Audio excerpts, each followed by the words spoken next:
Morning all of you. आप लोगों का फिर से एक बार बहुत ज़ोरदार ढंग से तरीके से स्वागत है। चलिए इसी तरह अपना प्यार बनाए रखें हम लोग के साथ। देखिए आज हम लोग को पढ़ना है क्या, लार ग्रंथि। इसके पहले हम आहार नाल के बारे में आप लोगों को बता चुके हैं। आहार नाल के बारे में बता चुके हैं। चूंकि मानव के जो पाचन तंत्र है उसको दो भागों में बांटे थे। एक क्या था, आहार नाल था, दूसरा क्या था, उससे संबंधित पाचन या पाचक ग्रंथियां थी। तो पाचक ग्रंथियां में सबसे पहले हम उठाएंगे किसको लेंगे, लार ग्रंथि को लेंगे। किसको लेंगे, लार ग्रंथि को। देखिए ये जो लार ग्रंथि होता है ना, मानव में 3 जोड़ी पाया जाता है। आपको बताया था कि लार ग्रंथियां मानव में कितनी, 3 जोड़ियां लार ग्रंथियां मानव में पाई जाती है। मानव में लार ग्रंथियां कितनी जोड़ी पाई जाती है, 3 जोड़ी मानव में लार ग्रंथियां पाई जाती है। ठीक है, तो ये 3 जोड़ी कौन कौन है। पहला का नाम है क्या है, सब लिंगुअल ग्लैंड। पहले का नाम क्या है, सब लिंगुअल ग्लैंड। दूसरा क्या है, सब मैंडिबुलर ग्लैंड। दूसरा क्या है, सब मैंडिबुलर ग्लैंड। और तीसरा क्या है, पैरोटिड ग्लैंड। पहला सब लिंगुअल, दूसरा सब मैंडिबुलर और तीसरा क्या है, पैरोटिड। ये तीन को क्या है, ये ग्रंथि है। ठीक है, लार ग्रंथियां। तो ये जो सब लिंगुअल है इसको हिंदी में हम क्या बोलते हैं, अधोजिह्वा ग्रंथि बोलते हैं। अधोजिह्वा, जिह्वा मतलब जीभ के दोनों साइड हो।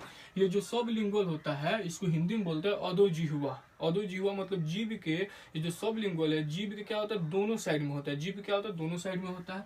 दूसरा क्या है, सब मैंडिबुलर। सब मैंडिबुलर यानी कि इसको अधोहनुज बोलते हैं, अधोहनुज ग्रंथि बोलते हैं। ये जो कहाँ होता है, जबड़े के मध्य में। जबड़ा कहाँ होता है, मुख गुहा में। और मुख गुहा में जबड़ा जो होता है उसके मध्य में पाया जाता है क्या, सब मैंडिबुलर ग्लैंड यानी कि अधोहनुज ग्रंथि। इसका जो हिंदी नाम है देख लीजिए कितना टेढ़ है। और तीसरा क्या है, पैरोटिड ग्लैंड। तीसरा क्या है, पैरोटिड ग्लैंड। पैरोटिड ग्लैंड को हिंदी में कर्णमूल्य। कर्णमूल्य मतलब कान। कर्ण मतलब क्या हो गया, कान।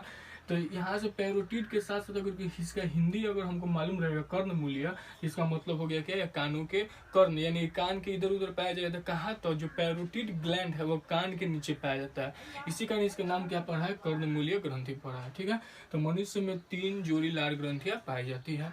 ठीक, अब देखिए आपको बता दिया कौन कौन सा है। अब देखिए ये जो लार है, तो लार ग्रंथि से किसका स्राव होता है, लार ग्रंथि से लार का स्राव होता है। लार ग्रंथि से किसका स्राव होता है, लार का स्राव होता है। ठीक, ये जो लार है सामान्यतः मानव में प्रतिदिन 1.5 लीटर लार निकलता है। कितना, 1.5 लीटर लार सामान्यतः मानव में प्रतिदिन निकलता है। जो लार निकलता है इसमें 99%, इसमें कितना 99%, 99% क्या होता है, जल होता है। 99% जल होता है और 1% क्या होता है, एंजाइम होता है। लार में 99% जल और 1% क्या होता है, एंजाइम होता है। जो 1% एंजाइम होता है इसमें 2 एंजाइम पाया जाता है। एक टाइलिन हो गया, दूसरा क्या हो गया, लाइसोजाइम हो गया। एक टाइलिन हो गया, दूसरा क्या हो गया, लाइसोजाइम हो गया। ये जो टाइलिन एंजाइम है इसका कार्य क्या है, तो टाइलिन एंजाइम क्या करता है, पाचन का क्रिया करता है। पाचन की क्रिया मतलब यह पचाने का काम करता है। किसको पचाने का काम करता है, जो हम भोजन ग्रहण करते हैं। ठीक है, तो टाइलिन क्या करता है, पाचन की क्रिया का काम करता है। और लाइसोजाइम क्या करता है, जीवाणुओं को मारता है। लाइसोजाइम क्या करता है, जीवाणुओं को मारता है तथा भोजन को पचाता है। पचाने का काम ये भी करता है, लेकिन एक मेनली क्या, इसका जो मुख्य काम क्या है, इसका मुख्य काम है जीवाणुओं को मारना। इसका मुख्य काम क्या है, जीवाणुओं को मारना। देखिए ये जो टाइलिन है वो स्टार्च का पाचन करता है। किसका, स्टार्च। स्टार्च क्या होता है, कार्बोहाइड्रेट का ही रूप होता है। स्टार्च किसका रूप होता है, कार्बोहाइड्रेट का रूप होता है। आप लोगों से क्वेश्चन पूछेगा कि कार्बोहाइड्रेट का पाचन तंत्र के किस भाग से शुरू होता है। कार्बोहाइड्रेट का जो पाचन है या स्टार्च का पाचन तंत्र के किस भाग से शुरू होता है, तो अधिकांशतः आंसर आएगा क्या, अमाशय या छोटी आंत। लेकिन अमाशय और छोटी आंत नहीं होता है। क्यों, क्योंकि हम यहाँ पे जानते हैं कि जो टाइलिन एंजाइम है वही क्या करता है, स्टार्च का पाचन शुरू करता है। तो टाइलिन एंजाइम कहाँ पाया जाता है, लार में। और लार कहाँ से आता है, लार ग्रंथि से। और लार ग्रंथि कहाँ पाई, तो मुख गुहा में। तो यानी डायरेक्टली इस कहने का मतलब इसका आंसर ये हो जाएगा कि स्टार्च का जो पाचन है यानी कार्बोहाइड्रेट का जो पाचन है वो कहाँ से शुरू होगा, मुख गुहा से शुरू होगा। कहाँ से होगा, मुख गुहा से शुरू होगा। ठीक है, चलिए तो लार ग्रंथि के बारे में जानेंगे। लार ग्रंथि मनुष्य में 3 जोड़ियां पाई जाती है। कहाँ, मुख गुहा में। सब लिंगुअल। दूसरा क्या होगा, सब मैंडिबुलर। और तीसरा क्या होगा, पैरोटिड। पैरोटिड जो होता है वो कान के नीचे पाया जाता है। सब मैंडिबुलर जो होता है वो जबड़े के मध्य में पाया जाता है। अधोजिह्वा जो होता है जीभ के दोनों साइड में पाया जाता है। ठीक है, चलिए अब हम किसके बारे में पढ़ेंगे, अब हम पढ़ेंगे यकृत के बारे में। तीन गो था, लार ग्रंथि था, यकृत था और अग्नाशय था। ये क्या थी, ग्रंथियां थी, लार ग्रंथि, यकृत ग्रंथि और अग्नाशय ग्रंथि। हम इससे पहले आहार नाल के बारे में पढ़ चुके, एलिमेंट्री कैनाल के बारे में पढ़ चुके। अब हमको लार ग्रंथि, यकृत और अग्नाशय के बारे में पढ़ना है। तो लार ग्रंथि हो गया, चलिए ठीक है। अब देखिए ये जो यकृत होता है, यकृत को इंग्लिश में क्या बोलते हैं, लिवर बोलते हैं। यहाँ पे आपको यहाँ पे फिगर इसका दिया बना हुआ है। देखिए यकृत ऊपर वाला जो भाग, इसको मतलब मान के चलिए समकोण त्रिभुज के जैसा है। लगभग यकृत का जो फिगर है मान के चलिए समकोण त्रिभुज के जैसा है। देखिए तो यहाँ पे अगर इसे हम सपोज थोड़ा देर के लिए मान के चलिए क्या है, समकोण त्रिभुज। देखिए मिलता जुलता है कि नहीं समकोण त्रिभुज से, ठीक है। तो यकृत के नीचे क्या होता है, यहाँ पे यकृत में ही क्या पाया जाता है, पित्ताशय पाया जाता है। पित्ताशय में क्या होता है, पित्त का रस जमा होता है। और पित्त रस का निर्माण कौन करता है, तो यह यकृत करता है। पित्त रस का निर्माण यकृत करता है। और ये जो पित्त रस जो होते हुए यहाँ से होते हुए कहाँ आता है, यहाँ से होते हुए कहाँ, पित्ताशय में जमा हो जाता है, ठीक है। देखिए यकृत के नीचे क्या पाया जाता है, यकृत के साइड में यहाँ पे क्या रहेगा, आमाशय। यकृत जो होता है, यकृत कहाँ होता है, दाहिने साइड होता है। आमाशय कहाँ होता है, बाएं साइड होता है। तो यकृत दाहिने साइड, तो इसके बाएं साइड क्या हो जाएगा, यहाँ पे आमाशय। तो आमाशय यहाँ तक आएगा। और आमाशय तथा ग्रहणी के नीचे कहाँ होता है, आमाशय और ग्रहणी जहाँ जुड़ा रहता है वहीं पे क्या पाया जाता है, अग्नाशय पाया जाता है। आमाशय और ग्रहणी जहाँ जुड़ा रहता है वहीं पे क्या पाया जाता है, अग्नाशय पाया जाता है। तो यकृत के नीचे क्या हो जाएगा, इसके बगल में आमाशय से जुड़ा रहता है ग्रहणी छोटी आंत का भाग है। और ग्रहणी और आमाशय जहाँ जुड़ा रहता है, मान के चलिए ये ग्रहणी हो गया और ये क्या हो गया, आमाशय। तो ग्रहणी और आमाशय जहाँ जुड़ा रहता है वहीं पे क्या पाया जाता है, अग्नाशय पाया जाता है। ये क्या हो गया, अग्नाशय हो गया। वहीं पे क्या पाया था, अग्नाशय। तो इसको हम अलग बना है थोड़ा सा बढ़िया फिगर, यहाँ पर स्पष्ट फिगर दिखने के लिए, ठीक है। तो देखिए अग्नाशय हो गया। चलिए देखिए अब हम यकृत के बारे में पढ़ लें। यकृत का काम क्या होता है हमारे शरीर में। यकृत जो होता है, सबसे पहले जानेंगे यकृत क्या है। तो यकृत जो है मानव शरीर की सबसे बड़ी ग्रंथि एवं सबसे भारी अंग होता है। मानव शरीर की सबसे बड़ी ग्रंथि एवं सबसे भारी अंग कौन होता है, तो यकृत होता है, जिसका वजन लगभग 1.5 kg होता है। तो आपसे क्वेश्चन पूछेगा कि मानव शरीर की सबसे बड़ी ग्रंथि क्या है, कौन है, तो यकृत है। और सबसे भारी भी कौन है, यकृत है, जिसका वजन कितना है, 1.5 kg होता है। सबसे भारी अंग कौन होता है, यकृत, जिसका वजन कितना होता है, 1.5 kg होता है। यकृत का कार्य देखेंगे तो यकृत का कार्य क्या होता है, हिपेरिन का निर्माण करना, पित्त रस का निर्माण करना। सबसे पहला कार्य क्या है, यकृत का कार्य है सबसे पहला हिपेरिन का निर्माण करना। किसका निर्माण करना, हिपेरिन का निर्माण करना। दूसरा क्या है, पित्त रस का निर्माण करना। दूसरा काम क्या है इसका, पित्त रस का निर्माण करना। तीसरा कार्य क्या है, जहरीले पदार्थ को शरीर से दूर करता है। क्या करता है, जहरीले पदार्थ को शरीर से क्या करता है, दूर करता है, यानी जहरीले पदार्थ को शरीर से क्या करता है, निकालता है। और इसका चौथा काम क्या है, भंडारण करने का काम करता है। किसका काम करता है, भंडारण, यानी कि स्टोर करता है। किसका स्टोर करता है, तो विटामिन। वो विटामिन में क्या, विटामिन ए, के और की। विटामिन ए, के और की, विटामिन ए, के और की का क्या करता है, भंडारण करता है। और विटामिन के साथ साथ यकृत में ग्लूकोज और वसा भी क्या रहती है, स्टोर होती है। यकृत में विटामिन ए, के, ई के साथ साथ ग्लूकोज और वसा भी क्या रहती है, उसमें संचित रहती है, यानी कि स्टोर रहती है, ठीक है। अब देखिए तो ये जो है यकृत पित्त रस का निर्माण करता है, ठीक है। तो पित्त रस के बारे में जानेंगे, पित्त रस होता क्या है। देखिए यकृत जो है पित्त रस का तो निर्माण करता है, लेकिन यकृत जो है पित्त रस का निर्माण करता है। ये पित्त रस यकृत में बनता है, तो यकृत में न रहकर कहाँ जमा होता है, पित्ताशय में जमा होता है। कहाँ जमा होता है, पित्ताशय में। तो पित्त रस का निर्माण तो यकृत करता है, लेकिन जमा यकृत में न होकर, स्टोर यकृत में न होकर, संचित यकृत में न होकर कहाँ संचित, स्टोर और जमा होता है, तो पित्ताशय में जमा होता है। कहाँ, पित्ताशय में। चूंकि यह पित्ताशय में जमा, चूंकि यह पित्त रस जमा होता है जिस स्ट्रक्चर में, इसी कारण इसका नाम क्या पड़ा है, पित्ताशय पड़ा है, ठीक है। देखिए पित्त रस का निर्माण करता है यकृत। पित्त रस का जो पीएच मान होता है वो 8.1 से 8.6 होता है। इसका मतलब क्या होगा? क्षारीय। 7 से कम अम्लीय, 7 से ज्यादा क्षारीय और 7 होगा क्या होता है? उदासीन, जिसे पीएच स्केल बोलते हैं। ठीक है, तो जो पीएच स्केल पर यकृत पित्त रस का जो निर्माण करता है उसका पीएच मान कितना होता है? 8.1 से 8.6 के बीच में होता है, जिसके कारण क्या होता है? क्षारीय होता है। पित्त रस का रंग कैसा होता है? तो पीला और हरा होता है। पित्त रस का जो रंग होता है और पीला और हरा का मिक्सचर होता है, यानी पीला और हरा क्या होता है? मिश्रण होता है क्या? पित्त रस। पित्त रस का कार्य क्या होता है?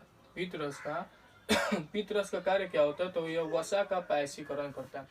पित्त रस क्या करता है? वसा का पायसीकरण करता है। पायसीकरण का मतलब होता है वसा को छोटे छोटे टुकड़ों में तोड़ता है। पायसीकरण का मतलब होता है छोटे छोटे टुकड़ों में तोड़ना। मतलब कहने का मतलब ये हो गया कि वसा को छोटे छोटे टुकड़ों में तोड़ने का काम कौन करता है? तो पित्त रस करता है। और पित्त रस का श्रावण कौन करता है? पित्त रस निकलता कहाँ से? पित्त रस का निर्माण कौन करता है? यकृत करता है। और यही पित्त रस क्या करता है? वसा को छोटे छोटे टुकड़ों में तोड़ता है। ठीक है, चूंकि पित्त रस का पीएच मान 8.1 से 8.6 के बीच में होता है, जिसके कारण क्षारीय होता है, इसलिए यह पित्त रस भोजन को क्या करता है? क्षारीय बना देता है। पित्त रस भोजन को क्या करता है? क्षारीय बना देता है। ठीक, और जो पित्त रस होता है आंत में जब जाता है, पित्त रस जब आंत में जाता है तो आंत में उपस्थित एंजाइम, आंत में जो एंजाइम पाए जाते हैं भोजन को पचाने के लिए, उस एंजाइम को पित्त रस क्या करता है? सक्रिय कर देता है। यानी कि जो पित्त रस छोटी आंत में, पित्त रस जब आंत में जाता है तो वहां पे क्या करता है? पाए जाने वाले एंजाइम को सक्रिय कर देता है, तो जिसके कारण भोजन का पाचन और तेजी से होने लगता है। तो क्या करता है? एंजाइम को सक्रिय बना देता है। ठीक है, और इसका काम क्या है? हिपेरिन का निर्माण करना है। हिपेरिन क्या करता है? हिपेरिन का निर्माण, आपसे क्वेश्चन पूछेगा कि हिपेरिन जो है हिपेरिन इसका निर्माण कौन करता है? तो यकृत करता है। कौन करता है? तो यकृत करता है। ठीक है, हिपेरिन क्या करता है? तो रक्त को शरीर में जमने नहीं देता है। हिपेरिन क्या करता है? रक्त को शरीर में जमने नहीं देता है। हिपेरिन क्या करता है? रक्त को शरीर में जमने नहीं देता है। ठीक है, चलिए अब देखिए, यहाँ पे हम लिखे हैं प्रोटीन। क्या? प्रोटीन। जब प्रोटीन का जो पाचन होता है, प्रोटीन का जो पाचन होता है, किसका? प्रोटीन का जो पाचन होता है तो क्या बनता है? अमोनिया। क्या बनता है? अमोनिया। प्रोटीन का जब पाचन होता है तो क्या बनता है? अमोनिया। ठीक, ये जो अमोनिया होता है वो शरीर के लिए क्या होता है? जहरीला होता है। अमोनिया क्या होता है? शरीर के लिए जहरीला होता है। प्रोटीन जब टूटा तो क्या बना? प्रोटीन जब टूटा तो अमोनिया बना। अमोनिया क्या होता है? शरीर के लिए जहरीला होता है। इस अमोनिया, चूंकि ये शरीर के लिए जहरीला होता है, तो ये अमोनिया कहाँ जाता है? यकृत में जाता है। ये अमोनिया कहाँ जाता है? यकृत में। तो यकृत क्या करता है? अमोनिया को यूरिया में बदल देता है। यकृत क्या करता है? अमोनिया को यूरिया में बदल देता है। यकृत क्या करता है? अमोनिया को यूरिया में बदल देता है। और जब यह यूरिया में अमोनिया बदल जाता है तो इस यूरिया का उत्सर्जन किसके माध्यम से होता है? वृक्क के माध्यम से होता है। इस यूरिया का उत्सर्जन जो है किसके माध्यम से होता है? वृक्क के माध्यम से होता है। ठीक है, चलिए, तो प्रोटीन टूटा अमोनिया में। ठीक, अमोनिया क्या होता है? शरीर के लिए जहरीला होता है। तो यह जहरीला होता है, इसके जहरीलेपन को खत्म करने के लिए यकृत क्या करता है? इस अमोनिया को यूरिया में बदल देता है। जब यह यूरिया में बदल दिया जाता है तो ये जो यूरिया है हमारे शरीर के बाहर निकलता है वृक्क के माध्यम से। तो किसके माध्यम से निकलता है? वृक्क के माध्यम से। और एक चीज आप लोग सुने होंगे कि किसी भी चीज का ज्यादा होना, क्या होना? ज्यादा होना, यानी कि अति नहीं बोलते, अति हो गया। तो किसी भी चीज का ज्यादा होना क्या होता है? बहुत ही खराब होता है। क्यों? क्योंकि देखिए, जब आप प्रोटीन ज्यादा लीजिएगा, जब आप प्रोटीन ज्यादा मात्रा में लीजिएगा तो जाहिर सी बात है अमोनिया भी ज्यादा मात्रा में बनेगा। क्योंकि प्रोटीन, अमोनिया किससे बना? प्रोटीन के टूटने से बना। जब आप प्रोटीन ज्यादा लीजिएगा तो अमोनिया भी ज्यादा बनेगा। अमोनिया ज्यादा बनने का मतलब ये है कि यूरिया भी ज्यादा बनेगा। अमोनिया ज्यादा बनने का मतलब ये है कि यूरिया भी क्या होगा? ज्यादा बनेगा। जब यूरिया ज्यादा बनेगा तो क्या होगा? चूंकि यूरिया का उत्सर्जन ब्रिक करता है तो ब्रिक पर क्या पड़ेगा, प्रेशर पड़ेगा। ब्रिक पर क्या करेगा, ब्रिक पर बहुत ज़्यादा दबाव यानी प्रेशर पड़ेगा, जिसके कारण ब्रिक क्या हो जाएगा, खराब हो जाएगा। जिसके कारण क्या होगा, ब्रिक खराब हो जाएगा। इसी कारण जरूरत से ज़्यादा मात्रा में प्रोटीन का सेवन नहीं करना चाहिए, जरूरत से ज़्यादा मात्रा में प्रोटीन का सेवन नहीं करना चाहिए।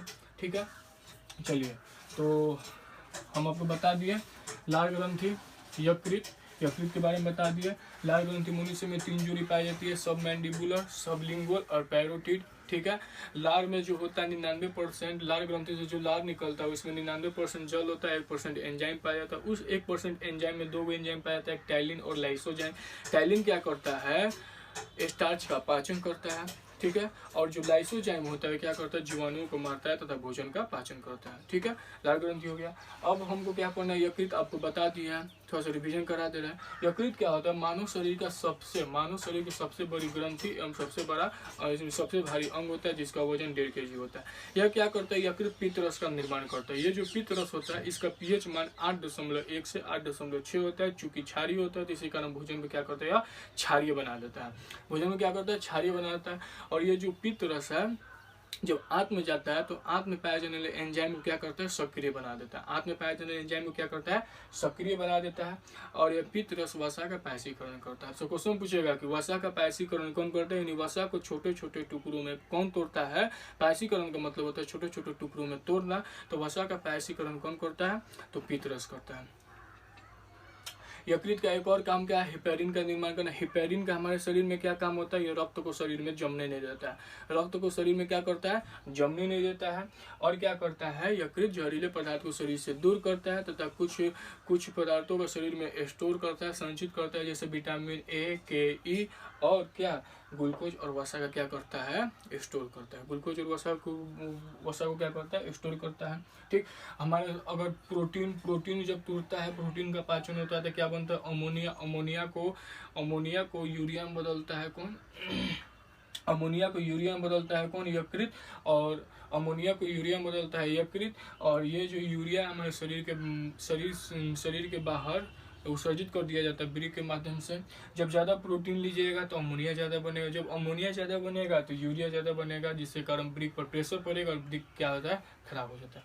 चलिए आज के लिए इतना ही। ठीक है, तो कल हम पढ़ेंगे अग्नाशय के बारे में, और कल हमारा अग्नाशय पढ़ने के बाद पाचन तंत्र, मानव का जो पाचन तंत्र हो क्या हो जाएगा, समाप्त हो जाएगा। ठीक है, चलिए बहुत बहुत धन्यवाद।